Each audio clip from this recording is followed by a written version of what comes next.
Praise the Lord. Hallelujah. സന്തോഷമുള്ള ദൈവമക്കളുടെ കരങ്ങളെ ഉയർത്തി കർത്താവിനെ സ്തുതിക്കുക. Hallelujah. അനുഗ്രഹീതമായ ഈ നല്ല വിശുദ്ധ പകൽക്കാലത്തിനായി കർത്താവിനെ സ്തുതിക്കുന്നു. കർത്താവിൻ്റെ വിലയേറിയ ദാസൻ, ഈ സഭാ ശുശ്രൂഷകൻ, തൻ്റെ കുടുംബം, ഈ സഭയിലെ എല്ലാ ദൈവമക്കൾക്കും കർത്താവായ യേശുക്രിസ്തുവിന്റെ നാമത്തിൽ എൻ്റെ സ്നേഹവന്ദനത്തെ പ്രാരംഭത്തിൽ അറിയിക്കുന്നു. നിങ്ങളോട് ഒരുമിച്ച് വീണ്ടും ഒരാരാധനയിൽ കൂടെ പങ്കെടുക്കുവാൻ സർവശക്തനായ ദൈവം തന്ന വിലയേറിയ സാവകാശത്തെ ഓർത്ത് ഞാൻ കർത്താവിനെ നന്ദിയോട് സ്തുതിക്കുന്നു.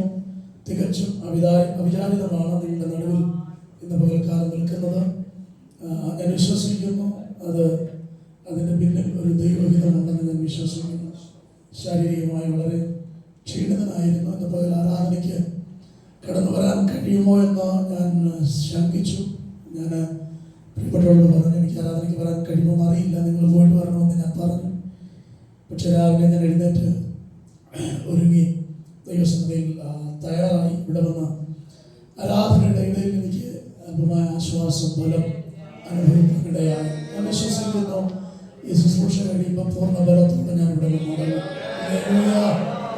ദൈവമക്കളുടെ പകൽക്കാലം പ്രാർത്ഥിക്കും. വിഷയങ്ങൾക്ക് മറുപടി നൽകുവാൻ ശക്തനായ ഒരു ദൈവം പകൽക്കാലം നമ്മുടെ നടുവിലുണ്ട്. ഞാൻ കർത്താവിനെ നന്ദിയോടെ സ്തുതിക്കുന്നു. ഞാൻ പറഞ്ഞല്ലോ, വളരെ അവിചാരിതമായിട്ടാണ് ഞങ്ങൾ ഇപ്രാവശ്യം നാട്ടിലേക്ക് കടന്നു വന്നത്. ഞാൻ കഴിഞ്ഞ ചില ദിവസങ്ങൾക്ക് മുമ്പാണ് നാട്ടിൽ കടന്നു വന്നിട്ട് മടങ്ങിപ്പോയത്. ഞാൻ ആ സമയത്ത് നിങ്ങളോട് ഓർപ്പിച്ചു, എൻ്റെ മകളുടെ വിദ്യാഭ്യാസത്തിൻ്റെ വിഷയത്തിൽ നിങ്ങൾ പ്രാർത്ഥിക്കണം. ആപ്ലിക്കേഷൻ കൊടുത്തിട്ടുണ്ട്. എനിക്ക് 2 മക്കളെ കർത്താവ് തന്നു. നിങ്ങൾക്കെല്ലാവർക്കും വളരെ പരിചയമുണ്ട്. ഇവിടെയുള്ള എല്ലാ ദൈവമക്കൾക്കും എൻ്റെ ഇളയ മകളെ നല്ലതുപോലെ ഓർമ്മയുണ്ടെന്ന് ഞാൻ വിശ്വസിക്കുന്നു. കാരണം ഇവിടെ ജനിച്ച ഒരാഴ്ചയ്ക്കുള്ളിൽ അവൾ ICUവിൽ അഡ്മിറ്റായി. ഈ സഭയായിരുന്നു ഏറ്റവും കൂടുതൽ അവൾക്ക് വേണ്ടി പ്രാർത്ഥിപ്പാൻ ഇടയായിട്ടുള്ളത്. SLT ഹോസ്പിറ്റൽ അഡ്മിറ്റ് ചെയ്തപ്പോൾ ഡോക്ടർ പറഞ്ഞു, ഇവിടെ രക്ഷപ്പെടാൻ സാധ്യതയില്ല. ലോകത്തിൽ വളരെ വിരളമായി ഉണ്ടാകുന്ന ഒരു അസുഖമാണ് അവൾക്ക്. കഞ്ചനേറ്റൽ ലോബാർ എംബോസിമ എന്ന് പറയുന്ന ഒരു അസുഖം. അവിടെ ലങ്സ് ഒരു ലോബ് കേടായിട്ട് അത് വികസിച്ച് അതിൽ വായു നിറഞ്ഞിട്ട് അത് വികസിച്ച് അപ്പർ ലോബ് കൂടെ അതിനെ ഞെരുക്കി ആ ലോബ് പൊട്ടി കുഞ്ഞുങ്ങൾ മരിക്കാറാണ് സാധ്യത. അതുകൊണ്ട് ഈ കുഞ്ഞ് രക്ഷപ്പെടാൻ സാധ്യത ഉണ്ടോ എന്ന് അറിയത്തില്ല എന്ന് പറയാനിടയായി. സാക്ഷികൾ പറയാൻ ഒത്തിരിയുണ്ട്. പക്ഷേ സമയത്തിൻ്റെ പരിമിതി അത്രവേശം നമ്മുടെ മുൻപിലുണ്ട്. സമയത്തിൻ്റെ പരിമിതി കൊണ്ട് ഞാൻ ആ ഭാഗങ്ങളിലേക്കൊന്നും പോകുന്നില്ല. അവിടുത്തെ പ്രഗത്ഭനായ ഡോക്ടർ S. രാജേന്ദ്രൻ പ്രസാദ്, അദ്ദേഹം ഈ കേസ് ഏറ്റെടുത്തു. ആദ്യമേ കുറച്ച് ദിവസങ്ങൾ ICUവിൽ തന്നെയായിരുന്നു. എന്താണ് അസുഖം എന്ന് കണ്ടുപിടിക്കാൻ കഴിഞ്ഞില്ല. എല്ലാ ദിവസവും എക്സ്റേ എടുത്തു. ഒരു അസുഖം എന്താണെന്ന് അവർക്ക് അതിൻ്റെ ഒരു കൺക്ലൂഷൻ എത്താൻ അവർക്ക് കഴിഞ്ഞില്ല. ഒടുവിൽ ഒരു എക്സ്റേ എടുത്തിട്ട് അവർ പറഞ്ഞു, കുഞ്ഞിന് ഹാർട്ടിന് പ്രോബ്ലം ഉണ്ട്, ഹാർട്ടിന് സർജറി ചെയ്യണം പറഞ്ഞു.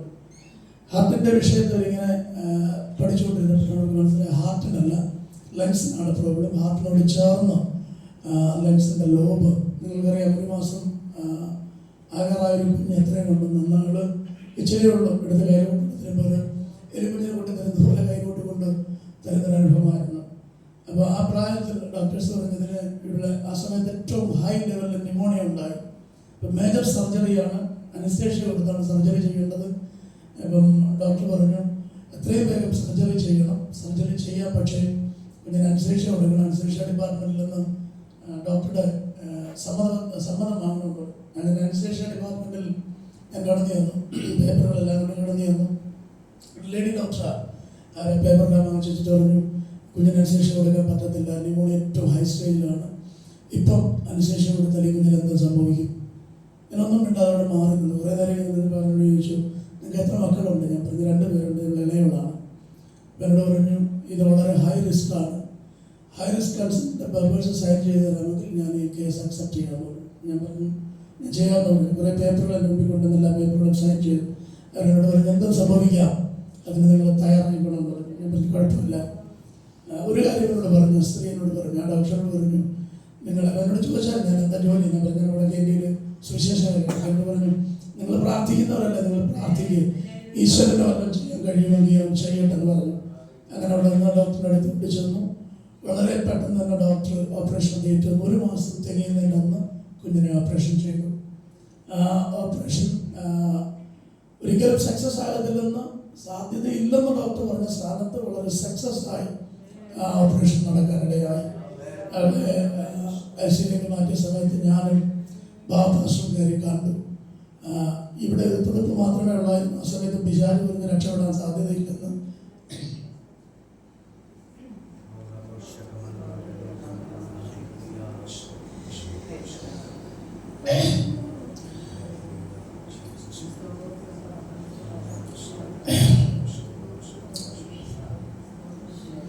രണ്ടു ദിവസം കഴിഞ്ഞപ്പോൾ ഞാൻ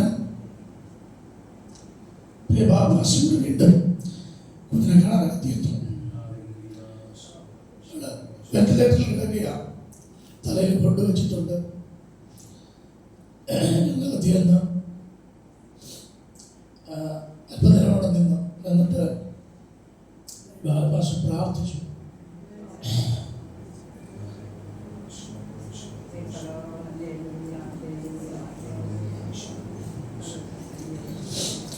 പ്രാർത്ഥിച്ചു കഴിഞ്ഞിട്ട് പാസ്റ്റർ മോളെ എന്ന് വിളിച്ചപ്പോൾ പെട്ടെന്ന് പറ്റി കാണു തുറന്നു. അതിനുശേഷം അവളുടെ വിടുതൽ വളരെ ഫാസ്റ്റായിരുന്നു. വളരെ പെട്ടെന്ന് അവൾ റിക്കവറായി. ഞങ്ങൾ പെട്ടെന്ന് തന്നെ ഒരാഴ്ചയ്ക്കുള്ളിൽ അവരെ ഡിസ്ചാർജ് ചെയ്തു. പിറ്റേ ആഴ്ച ഞങ്ങളുടെ കുഞ്ഞുമായി വടക്കേണ്ടിൽ കിടന്ന് കണ്ടേ. വടക്കേണ്ടിൽ പോകുന്ന സമയത്ത് ഡോക്ടർ പറഞ്ഞു, ഇവിടെ വടക്കേണ്ടിൽ പോകരുത്, ഇനി ഒരു പ്രാവശ്യം ഇവിടെ ന്യൂമോണിയ ഉണ്ടായാൽ ഈ കുഞ്ഞ് രക്ഷപ്പെടത്തില്ല. കാരണം ഇവിടെ ഒരു ലോബ് ഓൾറെഡി റിമൂവ് ചെയ്തു, ലെൻസിൻ്റെ ഒരു ലോബ് റിമൂവ് ചെയ്തു, മറ്റേ ലോബിനെ എക്സ്പാൻഡ് ചെയ്തിരിക്കുക. അതുകൊണ്ട് ഇനി ന്യൂമോണിയ ഉണ്ടാകരുത്. ന്യൂമോണിയ ഉണ്ടായാലും കുഞ്ഞ് രക്ഷപ്പെടാൻ സാധ്യതയില്ല. നോർത്ത് ഇന്ത്യയിലെ ക്ലൈമറ്റ് ഈ കുഞ്ഞിനെ പിടിക്കത്തില്ല. അതുകൊണ്ട് ഇവിടെ വടക്കേണ്ടി കൊണ്ടുപോകാൻ പറഞ്ഞു. പക്ഷേ ദൈവമാണ് കുഞ്ഞിനെ വിടുതൽ നിന്നുള്ള ഉറപ്പ് ദൈവസന്നിധിയിലുള്ളതുകൊണ്ട് ഞങ്ങൾ വിശ്വാസത്തോടെ തീരുമാനമെടുത്തു. കൊടുത്തുണക്കുള്ള ഡിസംബറിൽ ഞങ്ങൾ കുഞ്ഞുമായി വടക്കേണ്ടിയിലേക്ക് പോയി. അയാൾ പോകുന്ന ഡോക്ടർ പറഞ്ഞു 13 വയസ്സ് വരെ കുഞ്ഞിനെ വളരെ സൂക്ഷിക്കണം, കാരണം പ്രായപര്യന്തം സംഭവിക്കാം. ഞങ്ങൾ പ്രാർത്ഥിച്ചു. 13 വയസ്സ് വരെ ദൈവം അത്ഭുതകരമായി അവിടെ പരിപാലിച്ചു. ഞങ്ങൾ പ്രാർത്ഥിച്ചത് അങ്ങനെ 13 വയസ്സ് വരെ കുഞ്ഞിനൊന്നും സംഭവിക്കരുതെന്നാണ്. പക്ഷെ 13 വയസ്സ് കഴിഞ്ഞതിന് ശേഷം ശത്രുക്കളുടെ ശക്തമായി കുഞ്ഞിനെതിരെ പ്രവർത്തിക്കാൻ തുടങ്ങി. എല്ലാ വർഷങ്ങളുടെ പരീക്ഷയുടെ സമയങ്ങളിൽ, പ്രത്യേകിച്ച് 10ാം ക്ലാസ് 11ാം ക്ലാസ്സിലൊക്കെ പരീക്ഷകൾ ഒത്തിരി ബുദ്ധിമുട്ടുകൾ കുഞ്ഞ് അനുഭവിക്കാനിടയായി. എങ്കിലും അയാൾ 12ാം ക്ലാസ് പാസ്സാകാനിടയായി. ആ സമയത്താണ് എനിക്ക് സ്ട്രോക്ക് ഉണ്ടാകുന്നതിനെ കുറിച്ച് കഴിഞ്ഞ പ്രാവശ്യം നമുക്ക് പറഞ്ഞതാണ്. അതുകൊണ്ട് ആ വർഷം അവൾക്ക് അഡ്മിഷന് എടുക്കാൻ കഴിഞ്ഞില്ല. അവളെങ്കിലും എന്നോട് പറഞ്ഞു, ഞാൻ പോകുന്നില്ല, ഞാൻ പപ്പയോട് നിൽക്കാമെന്ന് പറഞ്ഞു. ഒരു വർഷം കഴിഞ്ഞപ്പം അവള് അഡ്മിഷൻ്റെ കാര്യങ്ങൾ ഇങ്ങനെ തീരുമാനിച്ചവരോട് പറഞ്ഞപ്പോൾ എനിക്ക് കർത്താവിൻ്റെ വചനം പഠിക്കണം.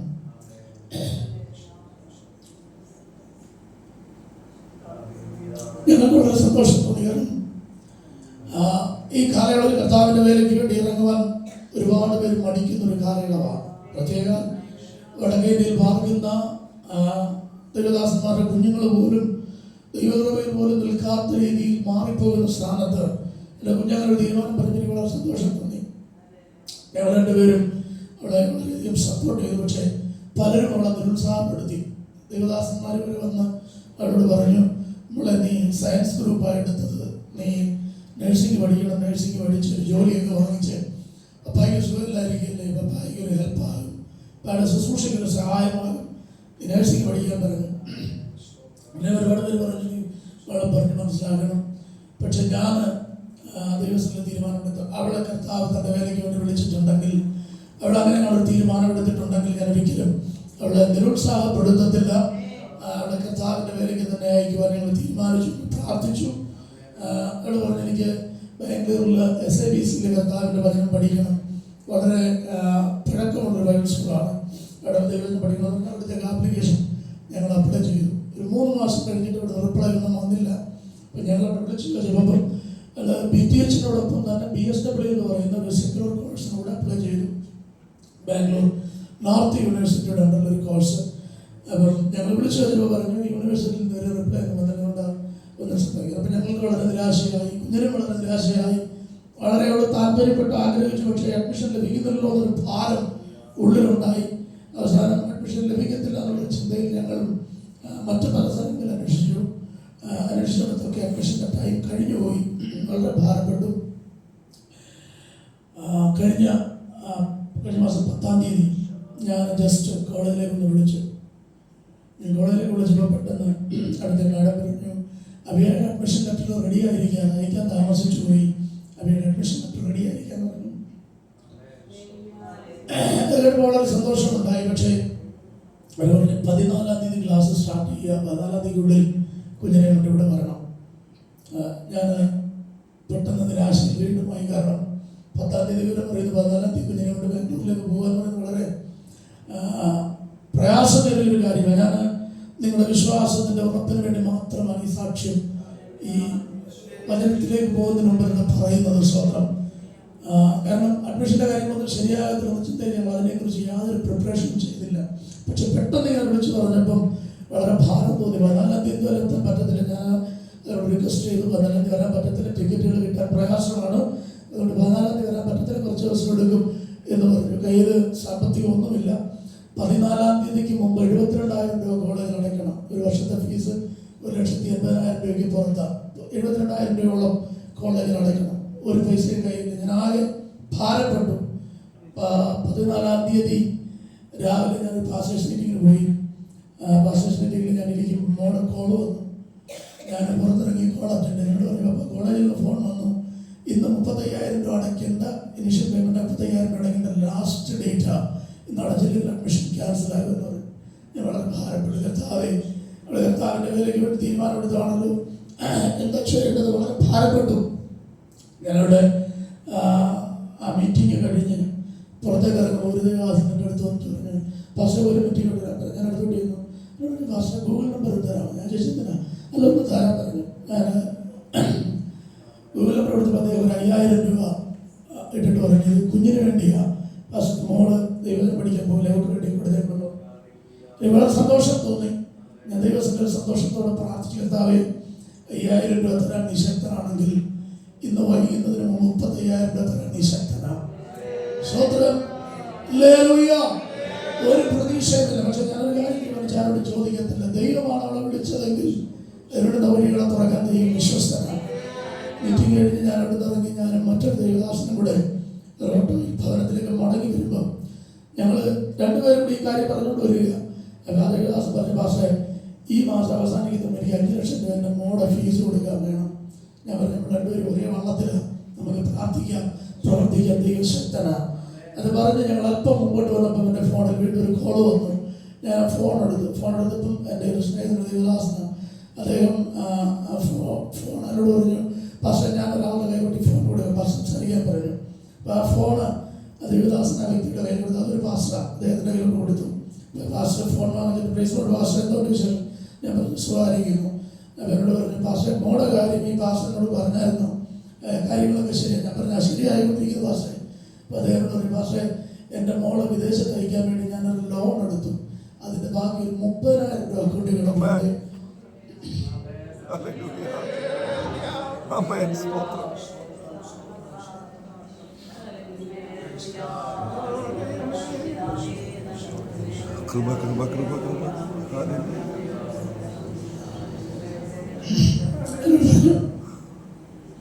രണ്ട് മാസത്തേക്ക് പാസ് തരാം, ഭാഷ ഞാൻ കുഴപ്പമില്ല ഭാഷ തരാം. ഞാൻ പറഞ്ഞതിന് ചുരുക്കം വൈകിട്ട് 5 മണിക്ക് ഓഫീസ് അടയ്ക്കും. 5 മണിക്ക് ഓഫീസ് അടയ്ക്കുന്നതിന് മുമ്പ് 35,000 രൂപ എൻ്റെ അക്കൗണ്ടിൽ വന്നു. സ്തോത്രം. ഹല്ലേലൂയ. സേവിക്കുന്ന ദൈവം ആരാന്നറിയാമോ? സർവശക്തനായ ദൈവമാണ്. കാരണം ഏത് ഭാരത്തോടെ ഏത് വിഷയത്തോടെ ദൈവം സംബന്ധിക്കുന്ന എനിക്കറിയത്തില്ല. നിങ്ങളുടെ വിഷയങ്ങൾ എന്താണെന്ന് എനിക്കറിയത്തില്ല. പക്ഷേ ഈ പകൽക്കാലം ഞാൻ ഉറപ്പു തരാം, നമുക്ക് വേണ്ടി പ്രവർത്തിപ്പാൻ ഒരു ദൈവമുണ്ട്. വിശ്വസിക്കുന്ന ദൈവമക്കളെ കരങ്ങളെ ഉയർത്തി ദൈവത്തെ സ്തുതിക്കുക.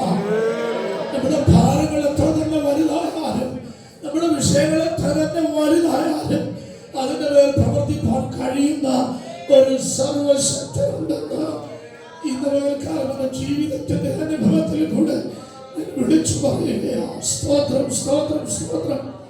വൈകിട്ട് തന്നെ ഫീസ് അടച്ചു. പക്ഷെ പെട്ടെന്ന് കോളേജിൽ എത്തണം, വളരെ ഭാരപ്പെട്ടില്ല.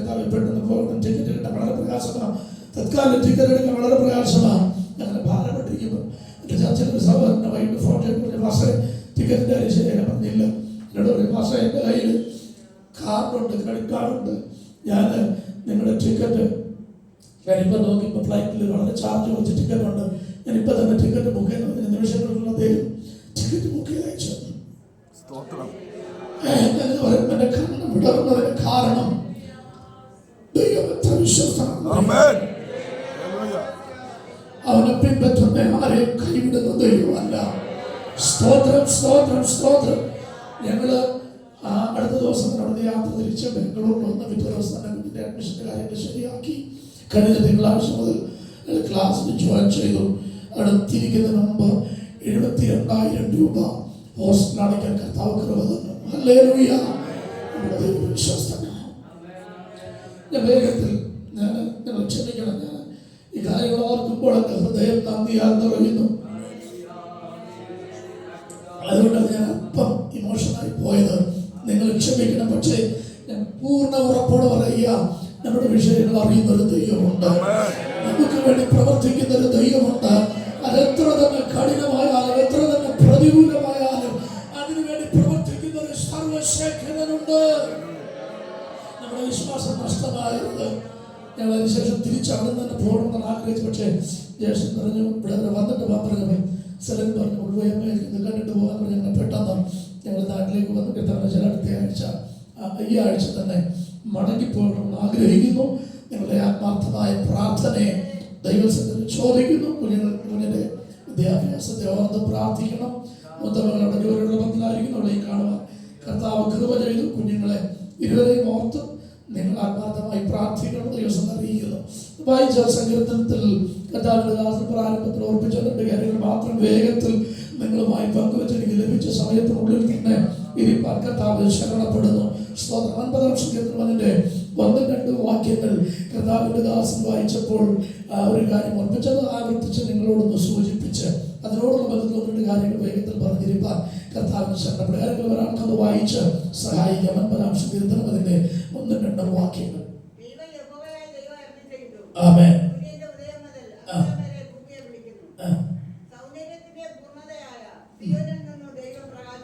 ആമേൻ. ഈ വാക്യം വായിച്ചപ്പോൾ കർത്താവിന്റെ ദാസൻ 3 കാര്യങ്ങൾ നമ്മെ ഓർപ്പിച്ചു. എന്താ നിങ്ങൾക്ക് ഓർമ്മയുണ്ടെങ്കിൽ ഒന്ന് പറഞ്ഞേ, ഉറക്കെ പറഞ്ഞേ.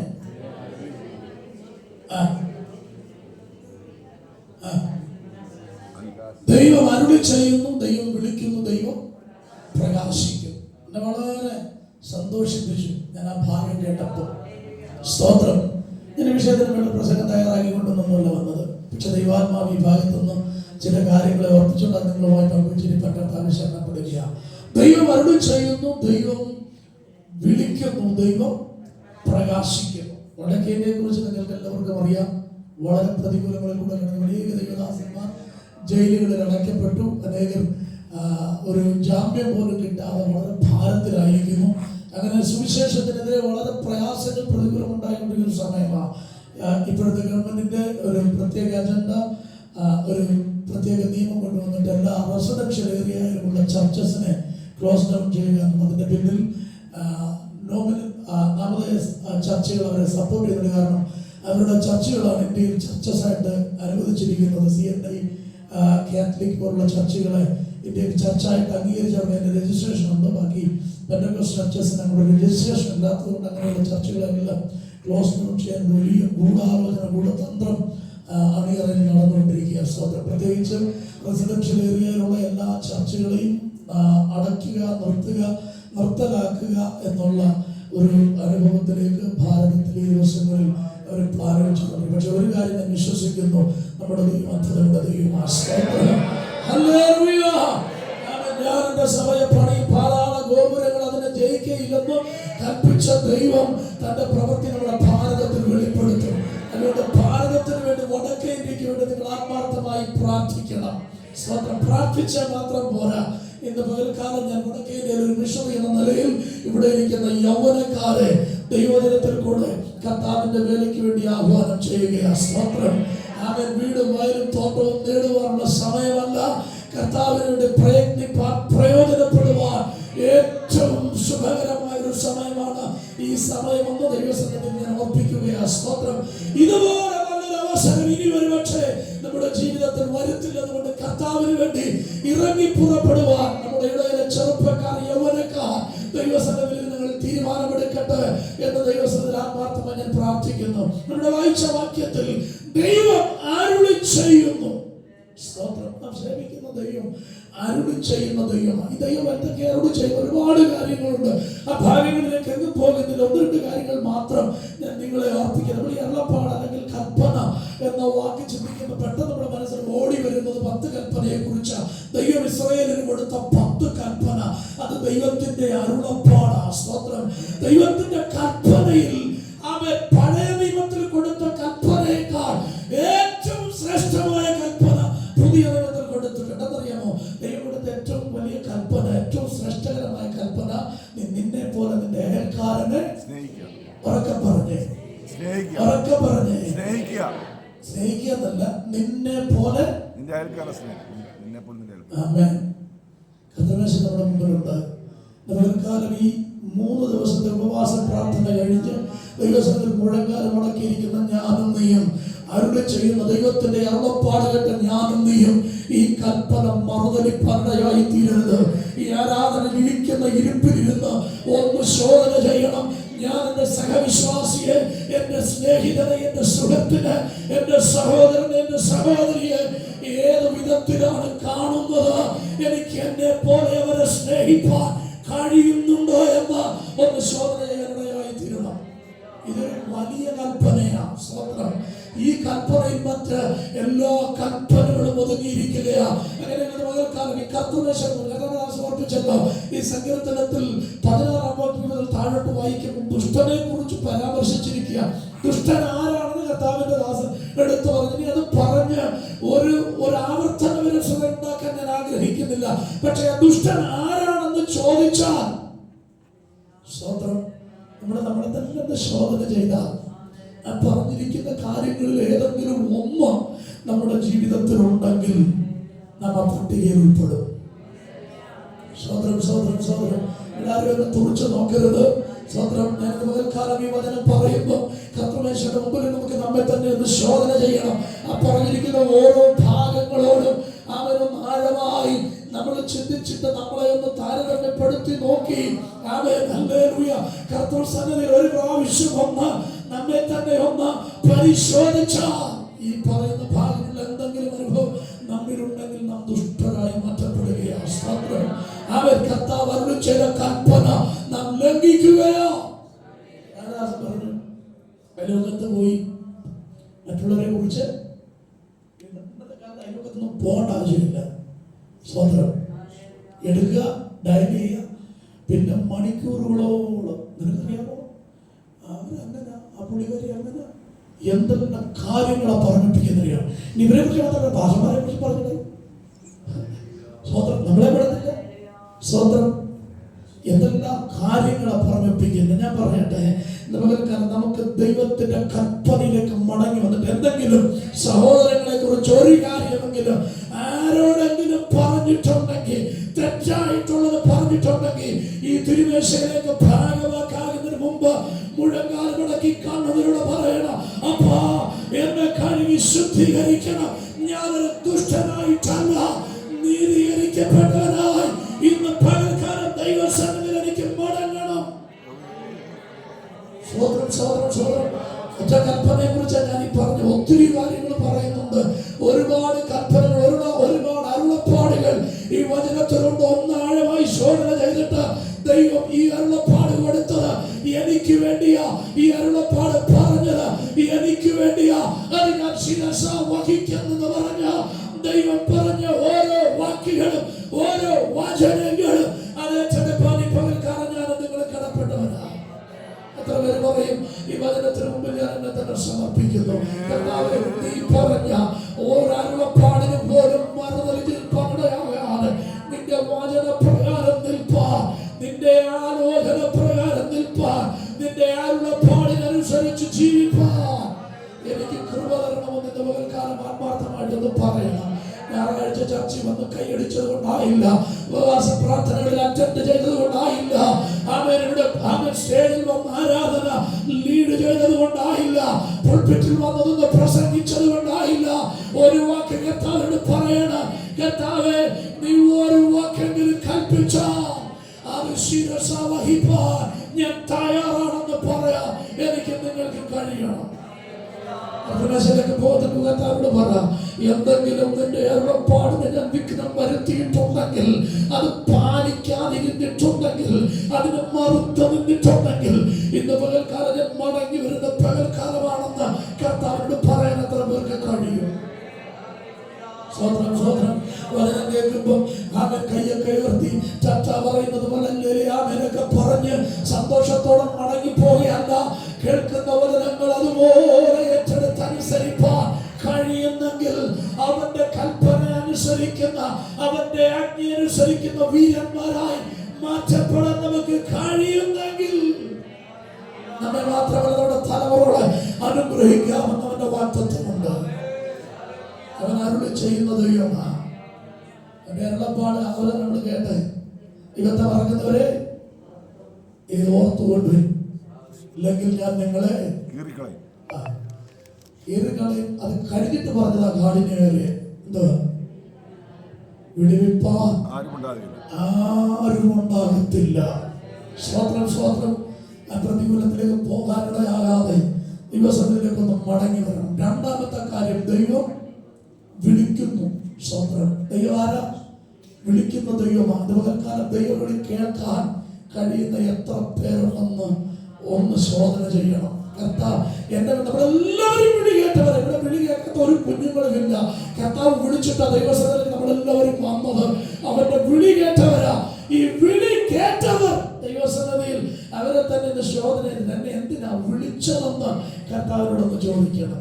ദൈവജനം വായിക്കുമ്പോൾ ഒരുപാട് വിധത്തിലുള്ള വിളികളുണ്ട്. പക്ഷെ 3 വിധത്തിലുള്ള വിളികൾ ഞാൻ വേഗത്തിലൊന്ന് പറയാം. 3 വിളികളെ കുറിച്ച് വചനം വ്യക്തമായി പറയുന്നുണ്ട്. ട്രിപ്പിൾ എക്സ് എച്ച് എന്ന് പറഞ്ഞ 3 എച്ചിൽ ആരംഭിക്കുന്ന വിളി. ഒന്ന്, ഒരു ഹെവൻലി കോളിംഗ്, ഒരു സ്വർഗീയ വിളി.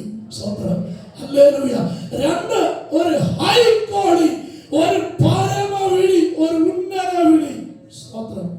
3, ഒരു ഹോളി കോളിംഗ്, ഒരു വിശുദ്ധ വിളി. ഈ 3 വിളികളാണ് നമ്മെ വിളിച്ചിരിക്കുന്നത്. ഒന്ന് പരമവിളി, സ്വത്രം ഹൈ കോളിംഗ്, ഉന്നത വിളി. നമ്മൾ പാടാറില്ലേ, ഉന്നത വിളിക്ക് യോഗ്യര്. സ്വത്രം. എത്ര പേരായി ഉന്നത വിളി കേട്ടത്? സ്വത്രം.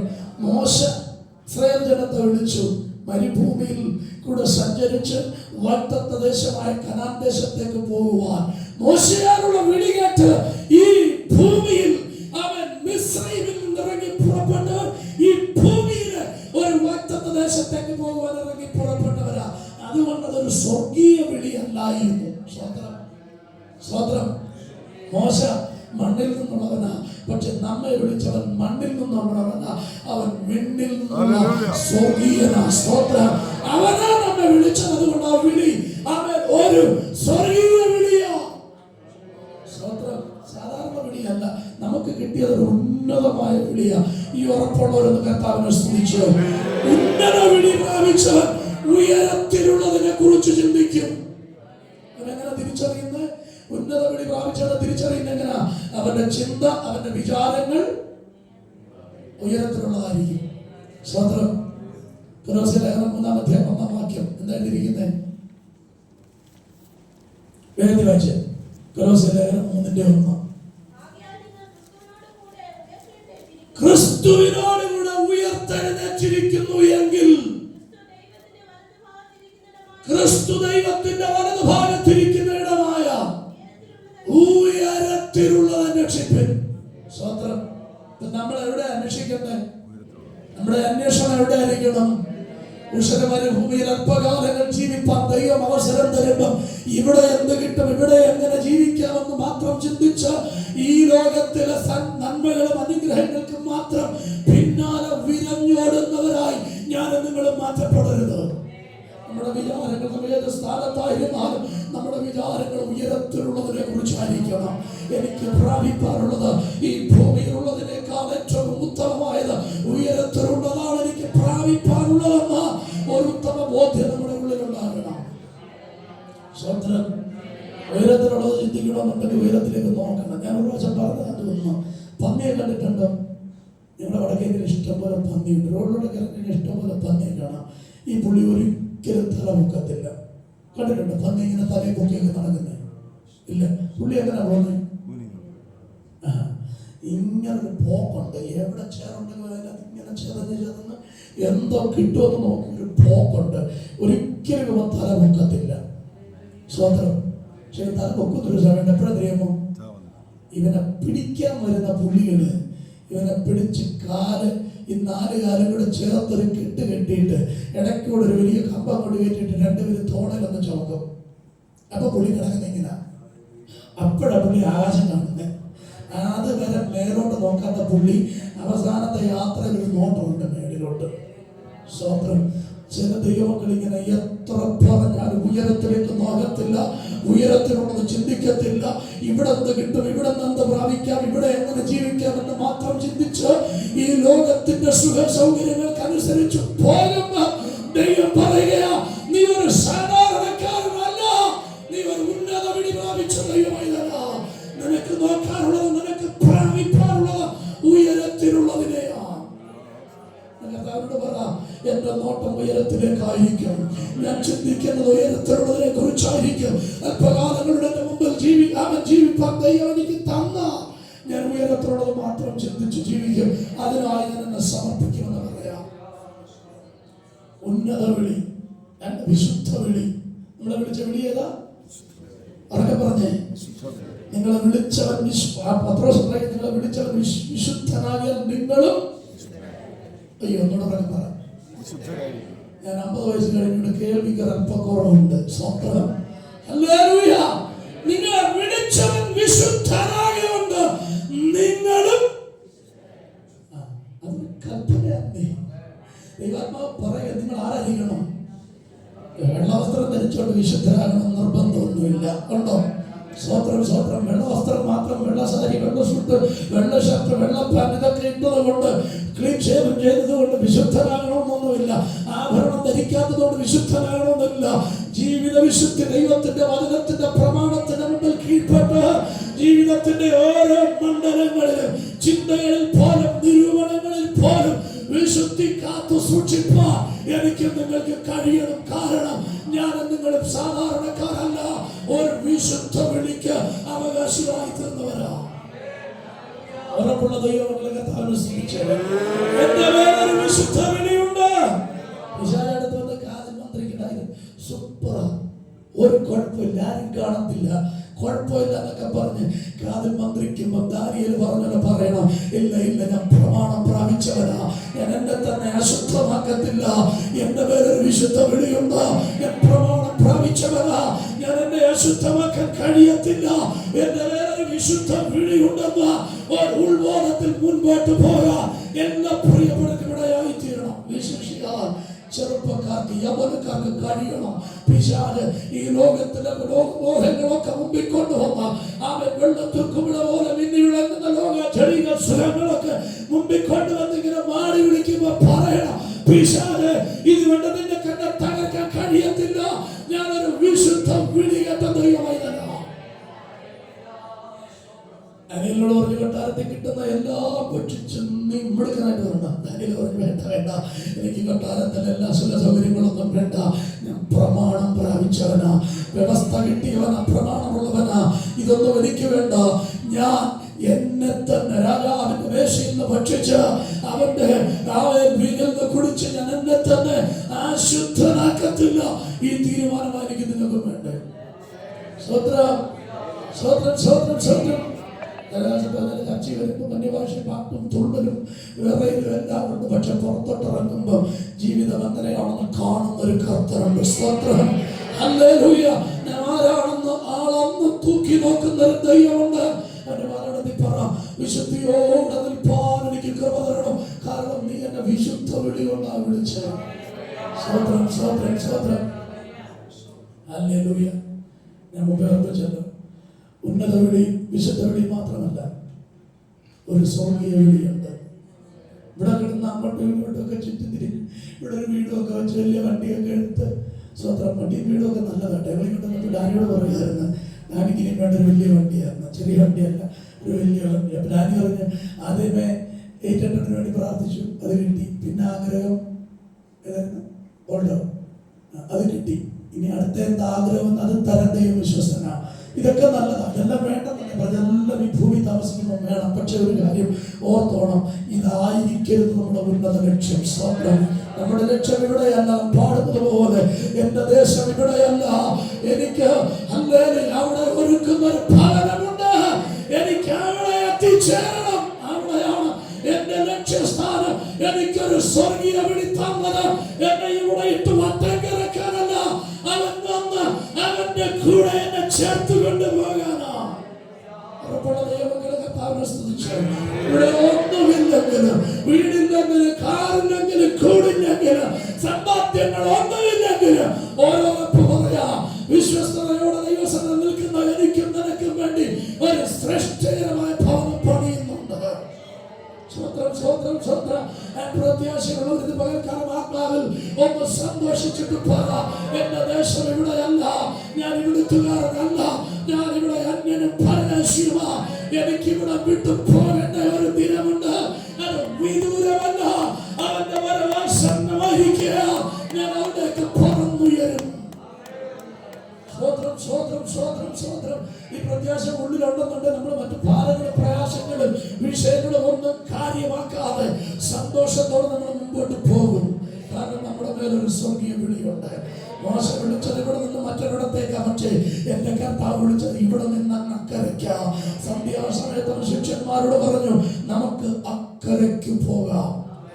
സ്വത്രം വാക്യം വായിക്കുമ്പോൾ മർക്കോസിന്റെ സുവിശേഷം 4-ാം അധ്യായത്തില് 18-ാം വാക്യമാത്രം ഓർമ്മയില്ല, പക്ഷെ വാക്യം ഇങ്ങനെ എഴുതിയിട്ടുണ്ട്. അന്ന് സന്ധ്യയായപ്പോൾ അവൻ അവരോട് നാം അക്കരയ്ക്ക് പോകാം എന്ന് പറഞ്ഞു. ശിഷ്യന്മാർ അവൻ ഇരുന്ന പാടെ അവരെ പടകിൽ കയറ്റി അക്കരയ്ക്ക് യാത്രയായി. അടുത്ത വാക്യത്തിൽ അവർ പുരുഷാരത്തെ വിട്ടു, മറ്റനേക ചെറു പടകുകളും കൂടെ ഉണ്ടായിരുന്നു. ശരിയാണേ, സന്ധ്യയായപ്പോൾ ശേഷന്മാരുടെ അക്കരയ്ക്ക് വന്നു. അക്കരെ ചില കാര്യങ്ങൾ ചെയ്യാനുണ്ടായിരുന്നു, അതിനുവേണ്ടിയാ പോയെ. പക്ഷെ എപ്പോഴാ പറഞ്ഞു? സന്ധ്യക്കാ പറഞ്ഞേ. സ്വതന്ത്രം വലിയ പുരുഷന്മാരുണ്ട്. പകല് 5 അപ്പം കൊണ്ട് 5000 പേരെയൊക്കെ പോഷിപ്പിച്ച് അപ്പം തിന്ന് ഒത്തിരി കൂട്ടരതിനകത്ത് ഇരിപ്പുണ്ട്. സ്വതന്ത്രം പാട്ട് കേട്ടവര്, പാട്ട് പാടിയവര്, കൂടെ നിന്നവര്, എന്തെല്ലാം പരിപാടികൾ ചെയ്തവരോട് ഇരിപ്പുണ്ടെന്നറിയാമോ? ഈ വലിയ പുരുഷാരെ കൂടെ ഉണ്ടെങ്കിലും അക്കരെ